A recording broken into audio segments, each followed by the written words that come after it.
Oke, assalamualaikum warahmatullahi wabarakatuh, sobat-sobat calon guru semuanya. Pada video ini saya akan berbagi pengalaman, siapa tahu nanti akan sangat berharga, bermanfaat bagi teman-teman yang berkeinginan untuk membeli motor bekas ya. Baik itu nanti kita mau membeli motor bekas berupa motor matic, atau mungkin juga motor sport, atau mungkin juga motor manual. Ini tentunya kita harus paham nih, bagaimana yaitu tips membeli motor bekas supaya kita itu istilahnya tidak tertipu lah ya. Oke, jadi di sini kalau misalkan saya rangkum ya, saya bagikan kepada teman-teman tips sebelum kita itu membeli motor bekas itu setidaknya ada 8 ya. Ada 8 tips sebelum membeli motor bekas untuk teman-teman supaya nanti kita mendapatkan motor yang berkualitas. Selain itu juga kita bisa terhindar dari tertipu teman-teman. Dan tentunya untuk membeli motor bekas itu terkadang dilakukan oleh sebagian besar konsumen ketika ingin membeli motor yang baru. Namun di sini kita terkendala permasalahan biaya atau mungkin kita memiliki kebutuhan lain yang lebih mendesak. Maka membeli motor bekas itu adalah sebagai solusinya ya. Namun meskipun kita itu membeli motor bekas, tentunya kita juga harus memahami betul apa-apa yang perlu kita periksa sehingga nanti kita mendapatkan bukan hanya motor yang berkualitas dari segi performa, namun juga supaya kita itu tidak tertipu ya. Dikarenakan tentunya kita membeli motor bekas itu untuk kita pakai sendiri dan kalau bisa itu dalam jangka waktu yang selama-lamanya, dan tentunya kita upayakan minim perawatan teman-teman. Karena biasanya kalau misalkan kita membeli motor bekas namun kondisinya sudah nggak bagus, tentunya nanti kita juga akan menghabiskan banyak anggaran untuk nanti kita servis ya. Oke, dari tips yang pertama sebelum teman-teman membeli motor bekas itu adalah kita tentukan dulu nih. Kita tentukan dulu jenis motor apa yang akan kita beli. Nah, tentunya ketika kita menentukan jenis motor yang akan kita beli, kita harus bertanya pada diri sendiri. Maksudnya motor itu nanti kita beli itu untuk keperluan apa? Apakah untuk keperluan keluarga? Apakah untuk keperluan sunmori, jalan-jalan, atau mungkin untuk keperluan dagang atau yang lainnya? Nah, misalkan untuk keperluan keluarga, misalkan untuk keperluan keluarga atau mungkin juga untuk berdagang, maka biasanya motor bentuk matic ini merupakan masih menjadi primadona ya. Nah ini, jadi kita tentukan untuk tujuan dari pembelian motor. Kemudian kalau misalkan teman-teman berjiwa muda nih, atau mungkin juga pengennya itu beli motor untuk sunmori. Terkadang motor sport itu merupakan opsi yang dapat dipilih sebelum nanti kita membeli motor bekas ya. Kemudian juga misalkan kita ingin membeli untuk keren-kerenan atau mungkin untuk kencang-kencangan di jalan raya. Nah, tentunya motor dengan tipe yang seperti ini masih sangat worth it untuk kita beli ya. Jadi yang pertama tipsnya itu kita tentukan jenis motor apa yang akan kita beli. Tentunya juga kita sesuaikan dengan budget dan juga kebutuhan kita ya ke depannya.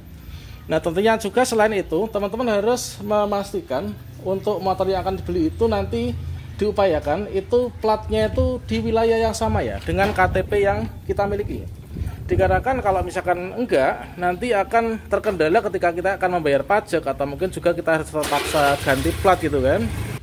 Jadi kita upayakan membeli motor itu dengan kondisi plat yang sedomisili dengan kita. Katakanlah kalau misalkan saya tinggal di Kabupaten Ngawi, maka sebaiknya saya membeli motor itu yang platnya juga AE Ngawi gitu ya. Karena kalau misalkan saya beli platnya itu dari Madiun, kemudian dari daerah lain, luar kabupaten kota, itu nanti akan ada biaya-biaya sendiri ketika mau pajak ya. Kalau sekarang tuh mau pajak itu kan kita harus meminjam KTP yang punya kan, yang punya dari awal tuh. Nah, terkadang orang yang sudah menjual motor dan kita beli, itu mereka laporan ke Samsat bahwasanya motornya sudah dijual, ini lapor. Maka nanti akan diblokir, kita nggak bisa pajak. Supaya nanti kita bisa pajak, ini nanti tentunya kita harus balik nama ya. Nah, kalau balik nama dan mutasi ya, nah balik nama mutasi tentunya nanti kita akan mengeluarkan budget yang lebih supaya nanti bisa kita pajakkan dan atas nama kita teman-teman. Jadi itulah untuk tips yang pertama. Kemudian yang kedua, ini sebaiknya kalau misalkan kita itu membeli motornya via online maupun juga offline, ini sebaiknya kita jangan transfer dulu ya, baik itu DP maupun juga pembayarannya sebelum kita tuh melihat kondisi motornya. Kita cek dulu kondisi motornya, jadi jangan kita transfer dulu ya. Kemudian untuk yang ketiga, Teman-teman, sebaiknya di sini kita lihat dulu ya untuk kondisi motornya. Jadi yang ketiga kita lihat kondisi motornya. Tentunya untuk melihat kondisi motor, ini yang kita lihat mulai dari mesin. Apakah di mesin ini ada rembesan oli atau mungkin juga rembesan bahan bakar atau mungkin juga di bagian minyak rem. Ini upayakan kita cek ya, jangan sampai ada rembesan atau mungkin selang-selangnya, kabel-kabelnya. Kemudian dari segi bodi ini tentunya juga menjadi pertimbangan utama sebelum kita itu akan membeli motor bekas. Dikarenakan kalau misalkan kita terlalu banyak harus merenovasi ya, ataupun juga mereparasi di bagian bodi juga itu akan mengeluarkan budget yang lebih. Jadi solusinya ini kita lihat dulu kondisi motornya sebelum kita putuskan untuk membeli. Dan saya rekomendasikan untuk melihat kondisi motor, cek fisik itu dilakukan di siang hari seperti ini ya. Kalau misalkan siang hari itu kan tidak menipu nih, tidak ditipu lampu, tidak ditipu penerangan. Jadi kita melihat kondisi itu seperti apa adanya pada motor itu. Dan berikutnya tips yang keempat itulah teman-teman, di sini kita perhatikan betul, yaitu cek kelengkapan surat-suratnya. Nah, motor itu kan kelengkapan suratnya itu ada STNK, kemudian BPKB, kemudian kalau ada ya malah faktur itu malah bagus ya. Jadi BPKB kita pastikan untuk BPKB itu dengan STNK kita cocokkan dengan nomor mesin dan juga nomor rangka. Tentunya kalau misalkan di fiction ya, misalkan nomor rangka itu berada di bagian sini. Kemudian untuk di Satria FO ini nomor rangka dari sini. Nah, kita cocokkan antara nomor rangka, nomor mesin dengan STNK dan juga BPKB-nya. Kalau misalkan nanti nggak cocok, tentunya kita akan kesulitan ketika ingin membayar pajak, teman-teman. Dan kita pastikan untuk STNK-nya itu tidak mati ya, alias di sini kita periksa apakah mati pajak ataukah hidup pajaknya, atau mungkin juga pajaknya itu nanti sudah dalam waktu dekat harus membayar ataukah masih lama. Tentunya menjadi pertimbangan ketika nanti kita tawar-menawar ya. Otomatis kalau misalkan sudah hampir pajak atau sudah hampir ganti plat, itu nanti harganya itu seharusnya lebih rendah gitu ya. Dan kemudian berikutnya kita cek, yaitu ini tips yang kelima ya. Kita cek antara bodi dengan mesin. Nah, ini kita cek apakah terdapat retakan atau mungkin terdapat goresan yang dalam. Kemudian untuk catnya bagaimana kondisinya, kemudian tangkinya bagaimana, kerangkanya apakah keropos atau enggak. Nah, tentunya di sini kita harus cek ini dengan baik, teman-teman. Apakah di sini untuk knalpotnya itu ada bocorannya atau enggak, oli rembes atau enggak, bahan bakar, kemudian minyak rem, itu harus kita periksa mendalam ya.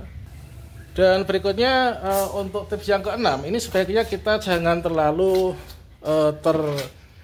tergoda ya, dengan terkadang untuk kilometer rendah itu terkadang itu kan bisa diotak-atik ya untuk kilometer. Kita cek di odonya. Kalau misalkan sepeda motor itu dulu dibeli tahun berapa, kemudian speedometer sekarang itu odonya sampai kilometer berapa, itu tentunya kita bisa memprediksikan apakah motor ini motor capek ataukah motor yang jarang dipakai. Tentunya itu menjadi indikasi. Jadi selain kita cek di speedometer itu berapa, ini juga kita cek bodi, mesin, dan juga lain sebagainya ya. Nah, kemudian yang ketujuh itu adalah kita cek panel-panel dan juga kelistrikan. Nah, apakah di bagian panel-panel ini semua berfungsi ataukah enggak. Kemudian di bagian kelistrikan ini apakah semua menyala. Tentunya juga kita harus bisa cek, teman-teman. Nah, ini misalkan ini adalah starternya bisa apa enggak. Kemudian untuk tombol-tombol yang ada itu apakah masih bisa berfungsi atau enggak, itu perlu kita cek secara detail ya. Dan berikutnya untuk yang terakhir, ini adalah tentunya hal yang sangat penting kita lakukan. Sebelum kita membeli motor bekas, ini sebaiknya kita itu minta kepada penjualnya untuk melakukan test drive dulu ya. Kita coba dulu. Untuk motor ini ketika kita test drive, kita naiki di jalan yang bagus itu akselerasinya bagaimana, di jalan jelek itu apakah shock breakernya itu masih berfungsi normal ataukah tidak, itu tentunya kita harus coba dulu ya. Jadi kita rangkum untuk 8 tips membeli motor bekas. Yang pertama, kita tentukan jenis motor apa yang akan kita beli sesuai dengan keinginan kita, keperluannya apa. Kemudian yang kedua, ini jangan transfer dulu sebelum kita melihat kondisi dari motornya ini dengan detail dan teliti. Kemudian yang ketiga, kita lihat kondisi motor ini di siang hari. Kemudian yang keempat adalah kita cek kelengkapan surat-suratnya baik STNK, BPKB. Kita cocokkan nomor rangka dan mesin. Kemudian yang kelima, kita cek bodi dan mesin motor apakah ada retak atau enggak. Yang keenam, jangan tergiur dengan kilometer yang mungkin masih rendah. Kemudian yang ketujuh adalah kita cek panel-panel kelistrikannya apakah masih normal ataukah enggak. Kemudian yang terakhir ini kita minta test drive ya. Nah, itu adalah teman-teman untuk 8 tips sebelum membeli motor bekas supaya kita itu tidak tertipu ataupun juga keblasok ya. Demikian, semoga bermanfaat. Jangan lupa klik tombol subscribe-nya, aktifkan notifikasi loncengnya sehingga nanti jika ada update video terbaru teman-teman tidak akan ketinggalan informasi.